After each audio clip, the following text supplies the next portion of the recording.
এখন গাইস দেখুন এই লুকটা, বাবা কি তাড়াতাড়ি করে সেজেছিলাম, আমার মাথা খুল্লি খেয়ে গেছে। 3 সেকেন্ড 36, 3 সেকেন্ড কটের মধ্যে যেন এই ড্রেস আপ করতে হবে। বাবা আমি আমার যে আমাকে ইসে করেছে, যে আমাদের নাচটা শিখিয়েছে, সে তো বলছে তাড়াতাড়ি এক করে গান শেষ হয়ে গেল বলে। আপনি বলুন কিরকম লাগছে? তার ফুলের মালাগুলো তো দেখুন আমার ইসে হয়ে গেছে। আর মনে হচ্ছে কতক্ষণ আর ড্রেসটা ছাড়বো, তখন স্টেজে যখন ছিলাম মনে হচ্ছিল কতক্ষণ আমি ড্রেসটা ছাড়বো। আর তখন আমি সখী সেজেছিলাম যখন, তখন তো ওর হাসতে তো তা তো ব্যথা হয়ে গেলে দাঁত, সরি গালটা। তারপরে আবার একটা ফটো তুলেছে, কতগুলো ফটো তুলছে আমি জানি না, আবার তখন আমার গাল ব্যথা করছিল।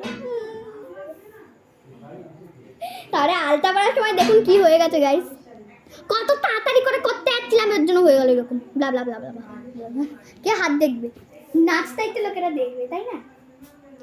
সো গাইজ আমার এই লুকগুলো যদি আপনাদের ভালো লাগে অবশ্যই কটা সাবস্ক্রাইব করে দেবেন। Bye bye.